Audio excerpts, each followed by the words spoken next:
When I think about the question, I think it's important to consider why we're not hearing the views, first of all. And I agree with Coleman in the sense that we are hearing them, we're just not hearing them in the mainstream. And I think there's various reasons for that. And one in particular was pronounced to me with quite disturbing clarity last month. I was at a friend's 30th birthday party and got talking to a black man in his mid-20s who told me he was passionate about the issue of knife crime. Curious, I asked him what he believed to be causing the disproportionate amount of violent deaths amongst black youth. And he replied to me, structures. To my ear, it sounded a little bit vague, so I asked if he wouldn't mind being more specific.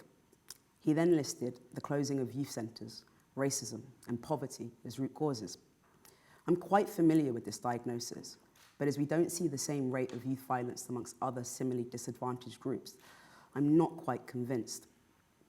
The reason this particular issue is important, beyond the obvious fact that too many young people are dying preventable deaths, leaving their loved ones devastated and often traumatized in their passing, is that as foolish as it is to attribute the actions of a few to a whole group, many people do, which only serves to create and fuel racist attitudes. I then asked him if he thought contributing factors could be family instability, parental absence, the glorification of criminality, rampant materialism to overcompensate for feelings of inadequacy, a desire to acquire status through the perception of toughness, yet having a warped understanding of what it means to be tough, low self-worth, or perhaps desensitization to violence due to the routine dysfunction in their local communities. He gave a nervous smile, nodded, and then said, "You see, I agree with everything you just said, but if we were on a panel together, I'd have to disagree." This response was only surprising insofar as he said it out loud, but it demonstrates a way of approaching conversations about race that is all too common. For many, race is a topic where a show of solidarity is more important than embracing complexity, hence why this young man felt it necessary to publicly disagree with what he recognizes as plausible, if not true in private. Like many conversations that are deemed necessary to have, fear surrounds them. And the biggest reason we don't hear a wide range of viewpoints on race is the fear of being a traitor.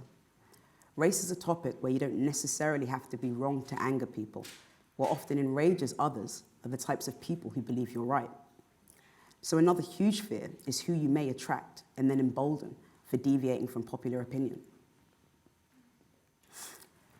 The idea of your genuine desire for improvement being co-opted by unsavory characters or anyone from the other side seems so dangerous to many that keeping your views to yourself feels responsible or necessary.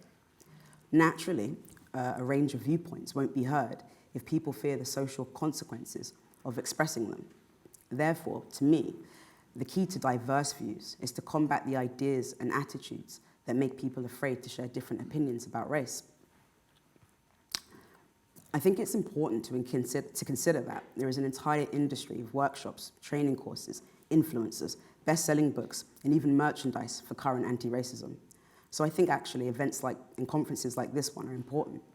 I often do meet people who say to me they didn't actually know that it was possible to even think about race in another way. And if you're not exposed to any other point of view, you can't engage with it. But also, even if you do have other points of view, I think it's really hard to express them if you don't feel like you have a community of like-minded people to support you. Another thing that I think would really help in terms of pushing back against the ideas that make people afraid to talk about race in the ways they would and often do behind closed doors is challenging the myth of what our keynote speaker, Professor McWhorter, describes as being authentically black. As he puts it, authentically black describes those for whom playing the blame game is the essence of being black.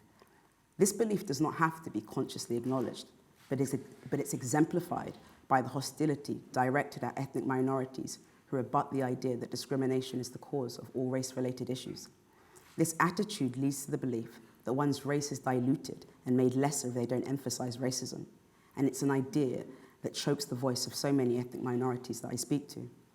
How we go about challenging this deeply embedded myth I don't quite know, and maybe we'll speak about that today at some point. But I know different views will remain unheard if people continue to believe that offering alternative perspectives or ideas is akin to throwing their people under a bus. The fear of the types of people you'll attract for expressing alternative perspectives on race is not irrational. The truth is, different views on race will attract people you never expected to be in company with. And some people with questionable intentions may try to use you for purposes that you don't align with. The fear is being misquoted, misinterpreted, misunderstood, and having a message intended for Black people appreciated by a majority white audience. And the more the out-group likes you, the more untrustworthy you seem to your own group.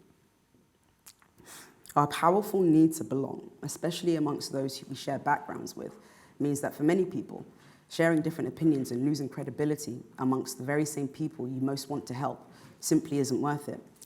And there's no easy way to mitigate this fear. It simply takes courage, or perhaps redirecting your fears. The fear of what happens when we ignore inconvenient truths is much scarier, to me at least, than knowing some distasteful people might agree with me. Perhaps we can encourage more views around race by asking people to determine what is more important for them. Is it exploring different ideas so that you can apply the appropriate measures to address problems? Or is it gaining acceptance from people who think it's too dangerous even to entertain the idea that a variety of factors may be contributing to the issues you care about? The media landscape is filled with those who've been taught what to think about race. They've gone through an education replete with thinkers who champion the same perspective. We seldom hear from anyone with ideas that haven't come from an anti-racist recommending reading list, making it appear to be the only legitimate perspective. But the dangers of hyper-focusing on racism have been acknowledged by social justice advocates like Bell Hooks and Toni Morrison. In his collection of sermons, Strength to Love, first published in 1963, even Dr. Martin Luther King declared, "We have foolishly minimized the internal of our lives and maximized the external." Particularly on this topic, different views are considered to either be left or right. Being exposed to the different ways of thinking about race from people you identify with, I think, can help to alleviate the idea that going off script is a form of betrayal. But I think the very best way of ensuring that views are heard is to highlight the small print baked into anti-racist messages. We ought to make it common knowledge that anti-racism in its current iteration is disempowering, condescending, and infantilizing. A movement that has gained speed because not enough people recognize the resemblance between the racist ideas that justified the worst historical racial violence and the messaging promoted by modern anti-racists. Both think of themselves as safer amongst their own.